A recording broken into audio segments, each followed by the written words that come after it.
Shabbat Yom, brothers and sisters, Cubans in Jamaica, the Caribbeans, the West, to the four corners of the earth scattered greetings.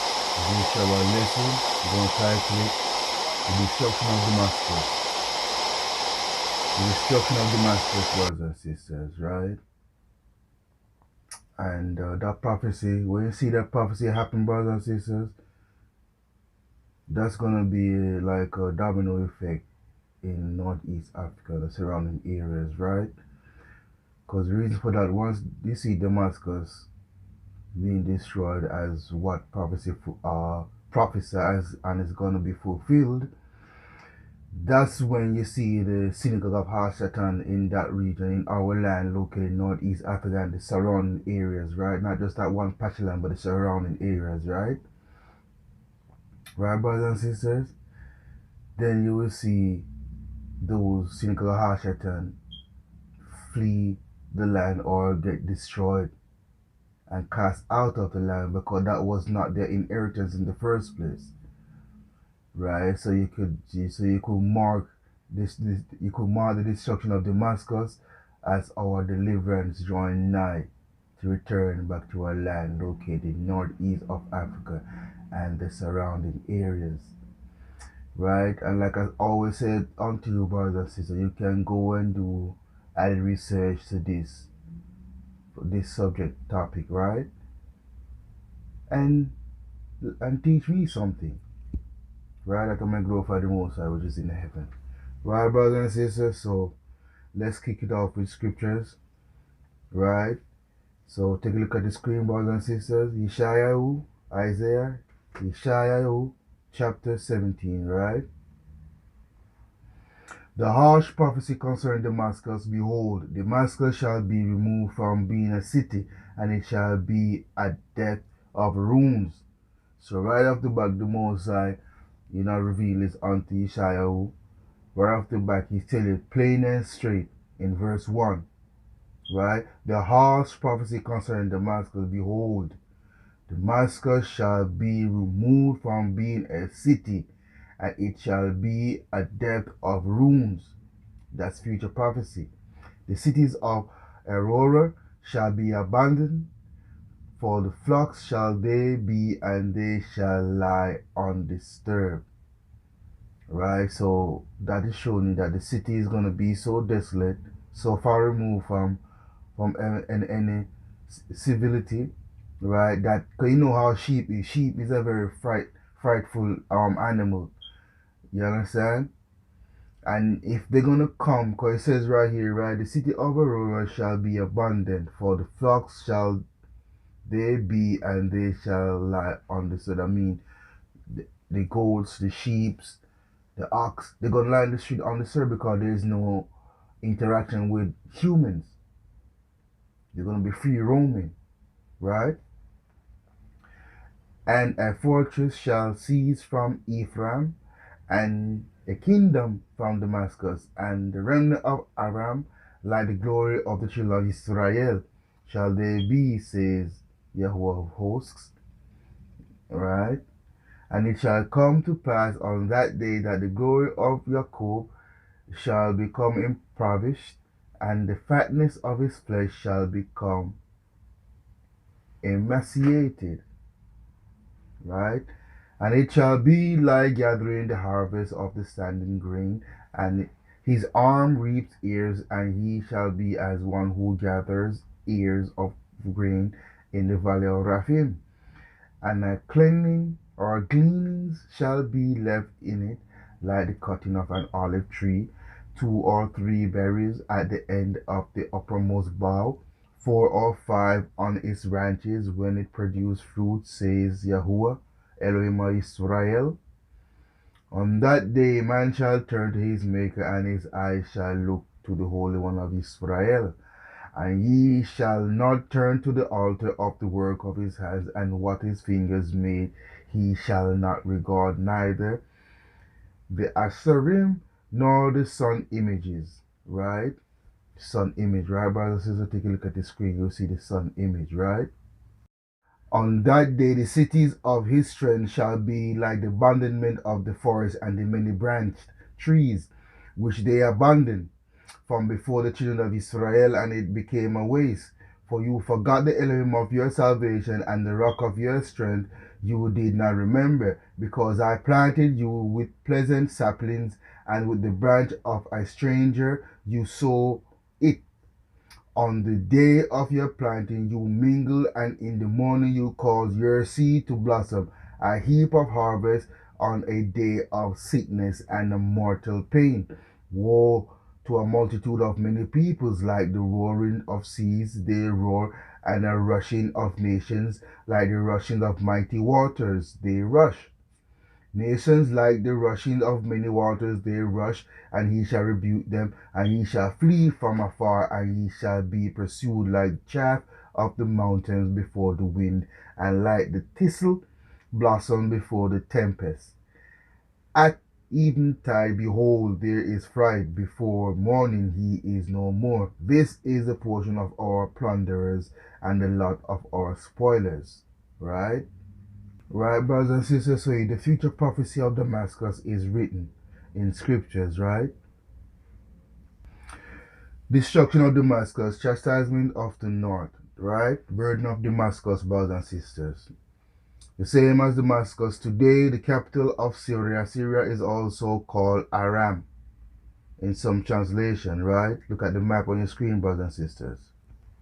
Right, brothers and sisters, so, in verse 3, the Bible identify Syria as Aram, right? So the same as Damascus today, the capital of Syria. Syria is also called Aram. So that's another name for Syria. Its biblical name is Aram. I could see that. Take a look at the screen. You see the image, right, brothers and sisters? The Assyrian king Tiglath-Pileser conquered the Syrian capital of Damascus in the days of Ahaz. He took many of the people in the city captive and transplanted them in the land of Ker, 2 Kings 16:2. Right? Let's take a look at that, brothers and sisters. Okay, brothers and sisters, so take a look at the screen. 2 Kings 16:9, right? 16 of KJV, right? And the king of Assyria hearkened unto him, for the king of Assyria went up against Damascus and took it, and carried the people of it captive to Ker, and slew Rezin, right? It shall be a ruinous heap, right? It shall be a ruinous heap, right? Though Damascus would be conquered by the Assyrians, then later by the Babylonians under Nebuchadnezzar, it would keep being rebuilt over and over. Note that this is not like the prophecy concerning Babylon in Isaiah 13:20, where it was to never be inhabited. Damascus is still going today. Still the capital of Syria, one of the oldest continuously inhabited cities of the world, right?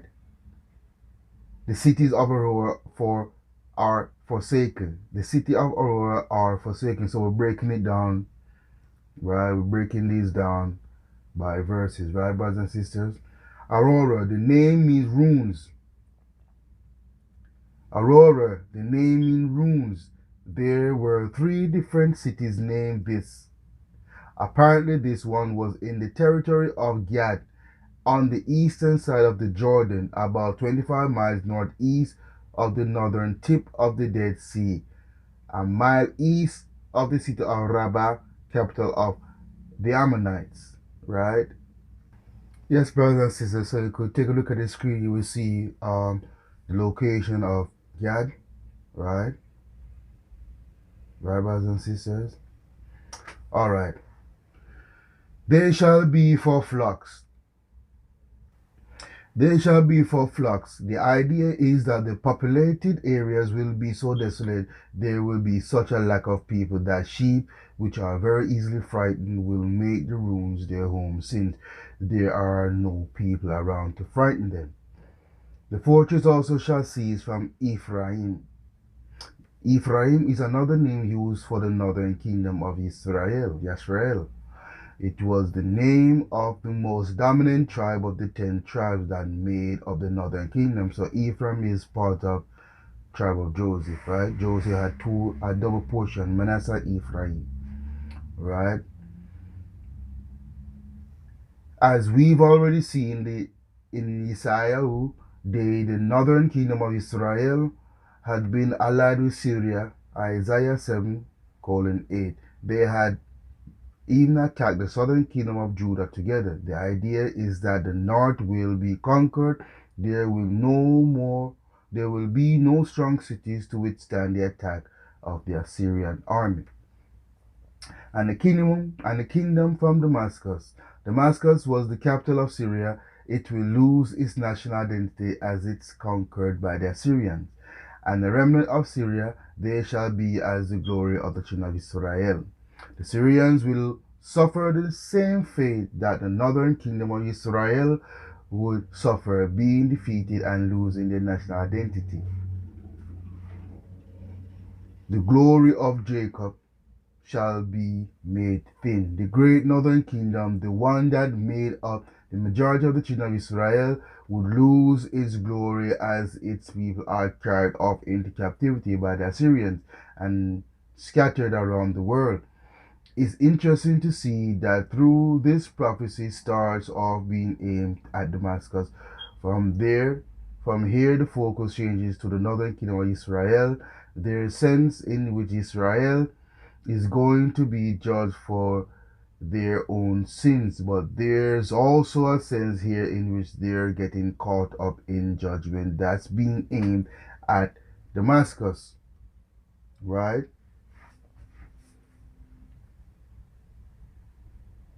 What are the lessons, brothers and sisters, right? What are the lessons of this whole uh, teachable moment, right? This lesson. Be careful who you join yourself to, right? The Bible warns us about these things. Take a look at the screen, brothers and sisters, right?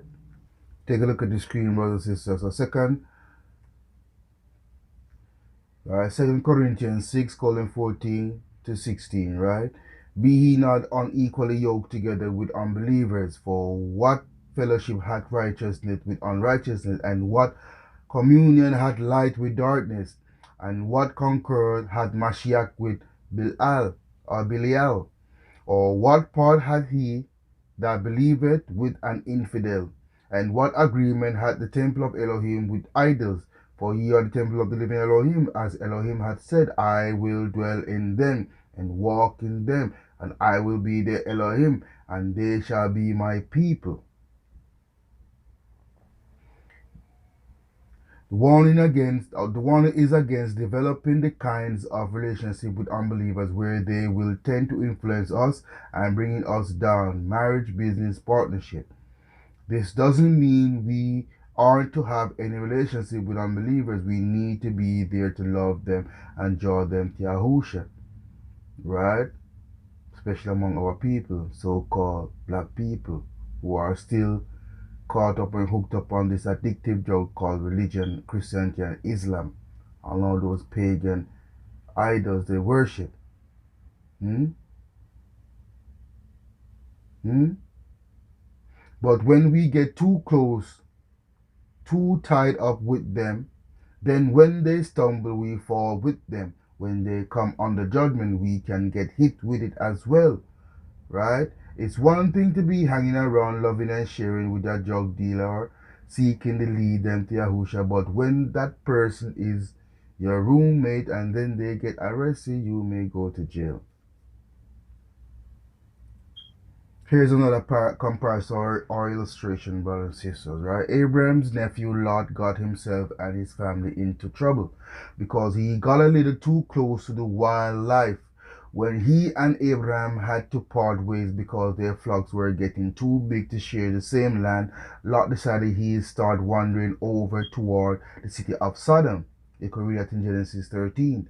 Even though he knew it was a wicked place, then we next find Lot living in Sodom. Genesis 14:12. When the Sodomites are carried off by an invading army, Lot and his family are carried off as well. You see that? But thankfully they are rescued by Uncle Abraham. But rather than pay attention to Elohim's wake-up call, the next thing we find is that Lot is not just living in Sodom, but is a part of Sodom, even being considered an elder of the city. Genesis 19:1. But don't think he was trying to be a godly influence in Sodom. When it came time to leave, his sons-in-law could not take him seriously. He had compromised too much. As a result, when judgment came, he lost everything but his two daughters. Right? As he that gathered ears in the valley of Raphim, giants, right? A fertile valley near Jerusalem. Take a look at the screen, you will see the valley of Raphim, brothers and sisters. The idea is that the northern kingdom will be harvested like someone harvested in this fruitful valley, as someone would rather armfuls of standing grains in one arm and swing the sickle with the other arm to harvest it. These people will be gathered and taken in judgment. Right? Yet gleaning grapes shall be left in it. Gleaning. The idea of gleaning in the Bible is that of not harvesting the entire crop. You leave a little behind. What was left was available for the poor to come and harvest. The idea here is that as these people are harvesting in judgment, not all are going to be taken. There will still be a remnant left. At that day shall a man look to his master. Instead of trusting in their fortresses, they'll go back to trusting in Yahuwah. And he shall not look in the altar, the work of his hands, neither shall respect that which his fingers have made, either the groves or the images. Right? And he shall not look to the altars, the work of his hands, neither shall respect that which his finger have made, either the groves or the images. Altars. The altars is to other gods. Groves. Ashtoreth. Right? Ashtoreth, Astir. That's where you get the Easter celebration from, that all derived out of Islamic pagan practices, brothers and sisters. Right? The lotus tree, all those things come out of, you know what I mean, Sabian Islamic pagan religion. I touched on that last week, brothers and sisters, right? Canaanite goddesses are fortune and happiness, the supposed consort of Baal, her images, shaman, incense, altar, sun, pillar, idol, image. This is referring to the worship of Baal, right? And you can see all those activities, because we read that in Isaiah 17:8 at the beginning of this lesson, brothers and sisters, right? So you can go revisit that. Right? What are the lessons, brothers and sisters? The refiner's fire. Sometimes Elohim uses difficult times in our lives to separate us from the things that are keeping us from Him. Right? His strong city be as a forsaken bow or bough. What's left of a tree branch once someone has taken an axe to it. The idea is that the city will all be cut to pieces. Right? Which they left because of the children of Yashra'El, and there shall be desolation. Right?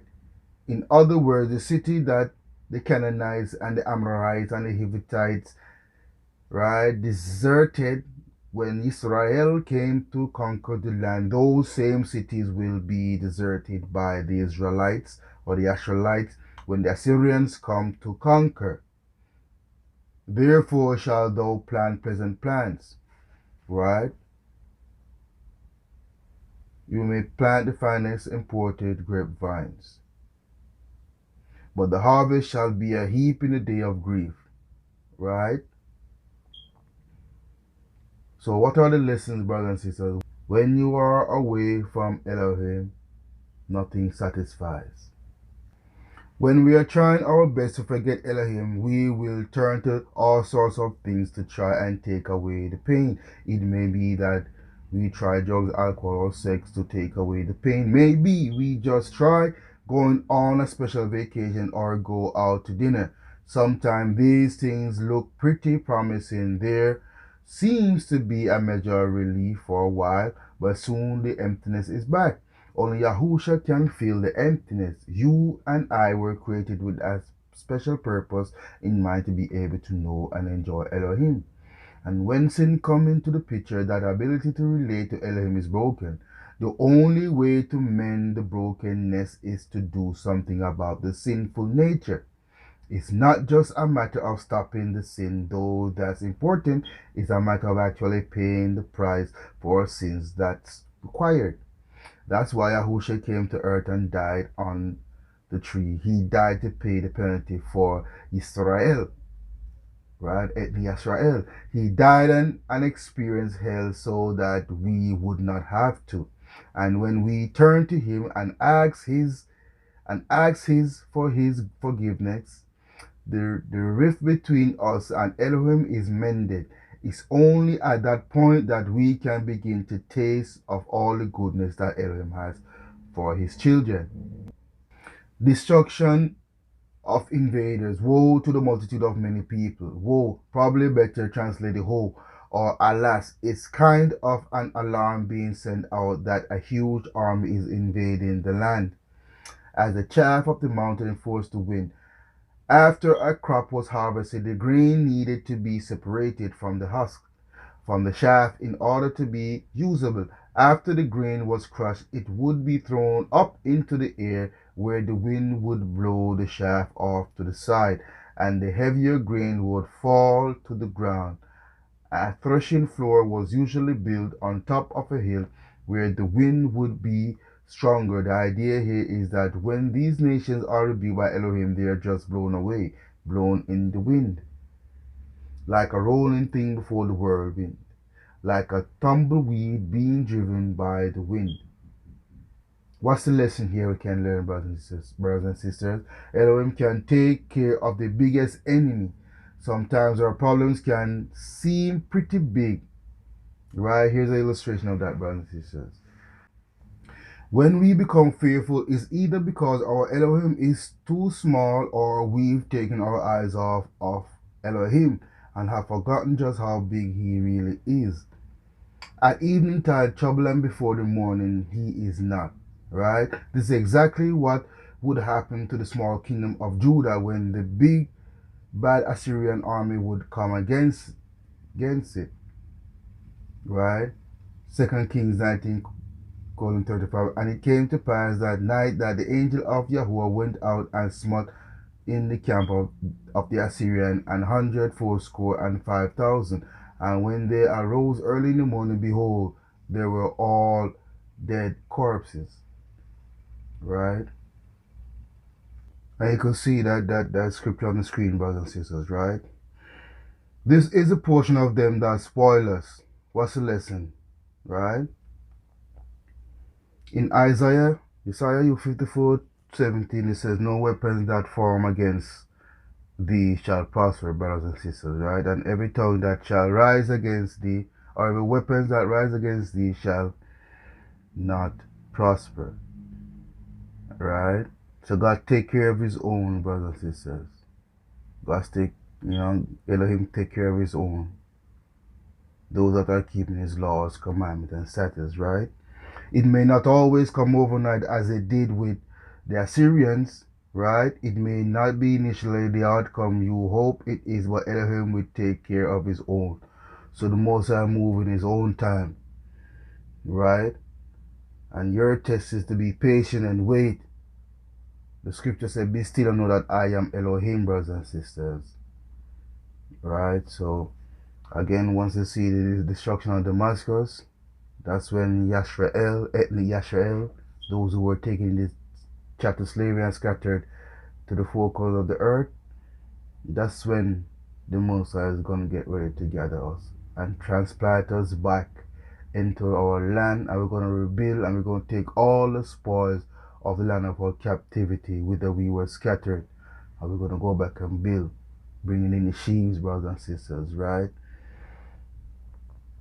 So the fear of Yahweh is the beginning of wisdom. A good understanding of all that I do His commandments. His praise endureth forever, brothers and sisters. On that note, Brooke, Yahuwah Tisifahot Brooke, Yahusha Mashiach, Shana Shana Vishna. Blessed love and shalom.